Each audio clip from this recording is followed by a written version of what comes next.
Unicórnios, tudo bem com vocês? No vídeo de hoje nós vamos falar sobre a maldição da Residência Hill.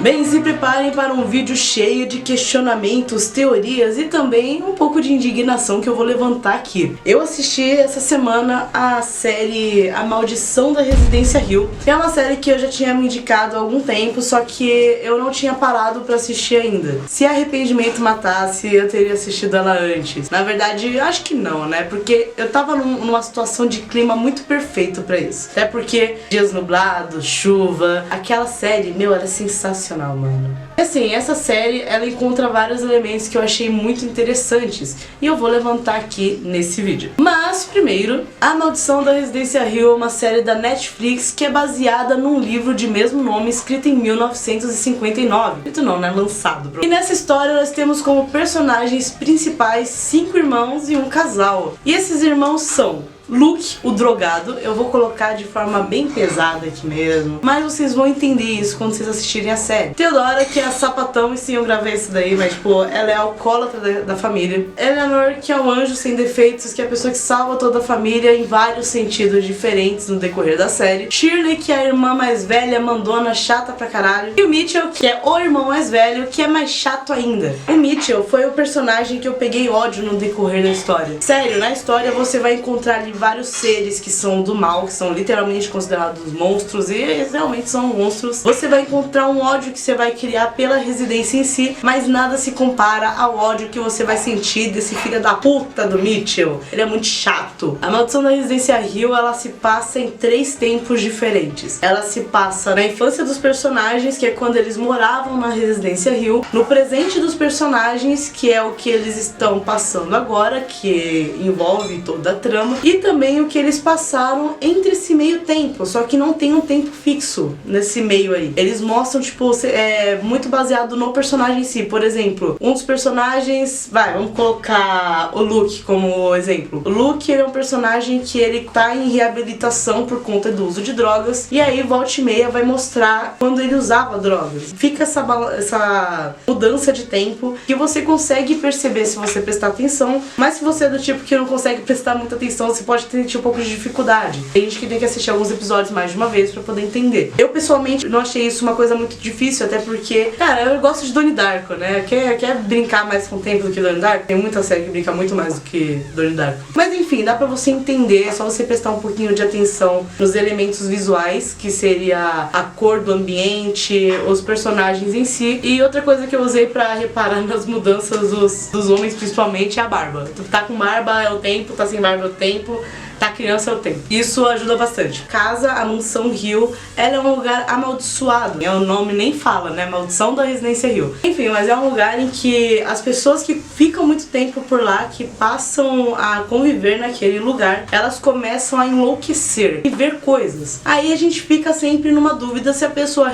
realmente tá vendo coisas por conta da casa, ou se aquelas coisas estão acontecendo e, por ser algo sobrenatural, elas não acreditam que está acontecendo de fato. Tanto que quando você vê no futuro, o nosso personagem odiado, Mitchell, ele criou na cabeça dele que tudo aquilo que aconteceu e que acontece com os personagens ainda fora da casa é uma mentira, porque na verdade todos eles têm um problema psicológico coletivo, como se todos eles tivessem uma doença mental passada de geração para geração. E isso se torna uma trama bem um pouquinho mais pra frente da série. Mas o fato é, todos eles presenciam algumas coisas que são sobrenaturais. O Mitchell, ele não aceita que ele presenciou, na verdade ele nem sabe que presenciou até certo ponto da série. Ele acha que isso é uma coisa que é só do resto da família, que ele não passa por isso. Mas todos eles presenciam coisas, eles sentem coisas, eles veem. As pessoas que mais sentem o lado espiritual, demoníaco da série são de longe a mãe e os gêmeos, que são a Eleanor e o Luke. Eles brincam com essa coisa de gêmeos durante a série. Um sente o que o outro tá sentindo de forma mais leve, mas sempre. E presta atenção nisso quando você assistir a série, porque tem coisas ali que você só entende se você prestar atenção nesse ponto. Para isso, a Theodora também é uma pessoa que ela é bem sensitiva. Ela tem o dom do toque.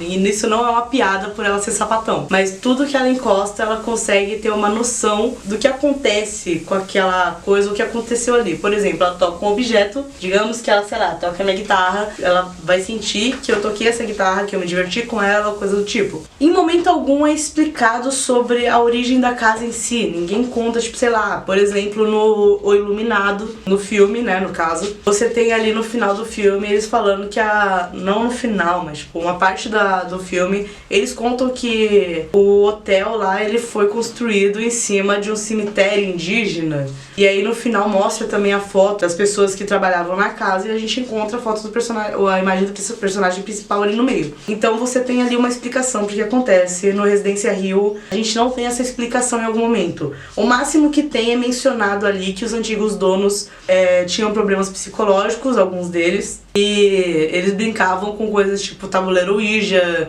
brincadeiras que são consideradas espirituais. Apesar de ter a questão religiosa, o pessoal que mora na casa, que é mais uma galera do mundo da ciência, estudiosos, eles dizem que isso era só uma forma de brincar. Mas eu duvido muito que essa seja a explicação pela casa ser assim. Tanto que vai sair uma temporada em 2020, eu queria muito que essa temporada fosse mais uma explicação da família anterior, mostrando como a casa se tornou daquele jeito. Seja porque o terreno é daquela forma, ou seja que é porque os moradores de lá fizeram algo pra tornar a casa assim. Mas eu não sei, eu não tenho nem ideia do que vai ser a próxima temporada. De acordo com a pessoa que me indicou, vai ser uma história completamente fora da história que tem do Residência Hill. E esse é outro ponto também que é legal, que o Residência Hill, ele tem uma temporada, mas essa temporada ela se fecha. Ela não é aquelas temporadas que deixam em aberto pra posteriormente você ter alguma explicação. Não, pelo menos quase tudo, eu não lembro se teve algumas dúvidas que eu fiquei, mas tipo, quase tudo o que acontece na série, tipo 90% da série já é explicada naquela temporada mesmo. Então você pode assistir tranquilo, maratonar tranquilo, que você não vai ter que esperar um ano pra ver uma nova temporada pra te explicar alguma coisa que aconteceu no último episódio. Mano, essa série, ela conta com uma das mortes mais inteligentes que eu já vi. É aquela coisa que eu me pergunto, como é que ninguém nunca pensou nisso antes? Talvez tenham pensado, porque não me é estranho, eu acho que eu já vi alguma coisa parecida, só que eu não lembro, então se eu não lembro, ela vai ser considerada, até eu lembrar, como uma das mais intrigantes e muito inteligente. É uma cena única que explica muita coisa que você se perdeu no decorrer da série. É uma dúvida que você tem do início ao fim. Essa dúvida é quebrada no momento da morte. É uma morte muito inteligente e que também quebra com o nosso coração. Essa série, ela deixa você de fato desconfortável, até porque ela não é do tipo que usa muito jumpscare, e ela usa alguns, não vou mentir, né, usa, mas ela brinca muito com elementos que podem ser o jumpscare em si. Elas não colocam um som super alto aleatório. Tem como jumpscare, por exemplo, uma porta que bateu. Não aparece uma mulher gritando do nada. Tipo, é um bagulho que eles usam muito o cenário pra brincar com a sonoplastia, mas nem sempre é com jumpscare. Geralmente você vai tomar um susto, porque você vai estar esperando alguma coisa acontecer, essa coisa não vai acontecer, ou ela vai acontecer de forma silenciosa, o que te deixa numa tensão constante. Eu mordi minha boca. Ah, e já dá pra criar umas putas fanfics, porque eu assisti essa série no final do episódio ontem. Eu comecei a assistir um filme de terror, e antes do filme de terror chegar nem na metade, apagou a luz, acabou a luz aqui do meu bairro inteiro. E aí, o meu celular descarregou logo depois, então não tinha lanterna. E eu fiquei andando com velas pela casa, e eu tava pensando no filme, e na hora foi tipo, ih, cara, aquela mulher de cabeça torta vai aparecer aqui daqui a pouco, mano. Os capeta vindo, os capeta vindo. E eu assim, andando com a vela, tipo, puta que pariu, mano, não tô enxergando porra nenhuma. E ainda perdi meu óculos, foi uma maravilha. E é isso. Essa série acontece coisas bizarras, assistam. Mas assim, das séries de terror da atualidade, eu acho que essa daí foi uma das que mais me surpreendeu. American Horror Story, lá no começo, por ser uma novidade, eu achei ela bem interessante, mas ela é mais um suspense do que um terror. Isso é uma visão minha.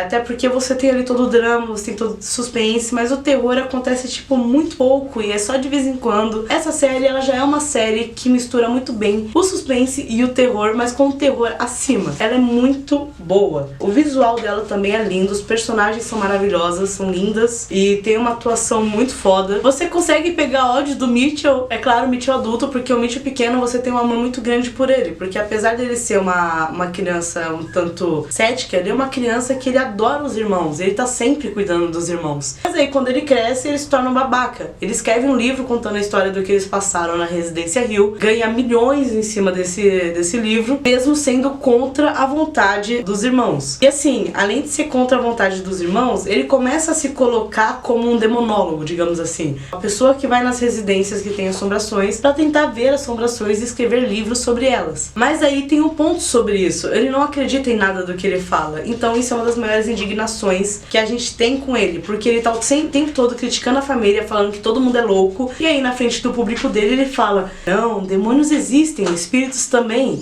E acreditem nisso. Tomem cuidado, enquanto ele mesmo não acredita. Ele é um hipócrita com a família dele, um hipócrita com o público dele. E ele é um hipócrita com ele mesmo. Ah, ele é escroto, mano. Ele é escroto. De longe, Theodora e o Luke, eles são os melhores personagens. São os que mais sofrem também na história. Depois da mãe, é claro. E é claro que a gente tem um amor muito grande pelo pai também. Porque o pai, apesar dele não querer acreditar no que acontece na casa, quando ele nota que aquilo tá colocando a vida dos filhos dele em risco de verdade, ele toma uma atitude na hora, que é pra conseguir salvar os filhos dele. É uma série maravilhosa. Se eu ficar falando aqui, eu posso fazer um vídeo de 1 hora falando sobre ela. Eu achei muito foda. A sonoplastia da série é muito boa, a imagem dela é muito boa, o visual, toda a ambientação que eles fazem nos momentos de terror e sem terror, e que tá prestes a chegar no terror, e as pessoas esquecem disso às vezes, que tem que ter uma ambientação antes de começar as cenas de terror pra você, pro seu corpo já começar a ficar preocupado, tipo, pode rolar alguma coisa aqui, e essa série ela trabalha muito bem isso. Já assistiu essa série? Deixa sua opinião sobre ela aqui nos comentários. Toma cuidado com os spoilers. Se for colocar spoiler, coloca tipo asterisco, alerta de spoiler, asterisco, e aí embaixo você escreve: aconteceu alguma coisa bizarra com você depois de assistir a série? Ou depois de assistir algum episódio? Comenta aqui também pra eu não achar que eu sou louca. Ou talvez eu seja. Se inscreve no canal, ativa as notificações pra não perder nada. Deixa seu like se você gostou desse vídeo, ou deixa seu dislike mesmo, não tem problema não, que a gente gosta dos dois. Compartilha esse vídeo com seus amigos, compartilha bastante. Sabe aquele seu amigo que gosta de séries de terror ou de filmes de terror? Manda pra ele. Tem algum grupo que é pra falar sobre esse tipo de coisa? Sobre séries, sobre coisas da Netflix ou coisa do tipo? Joga no grupo também. Até o próximo vídeo e tchau!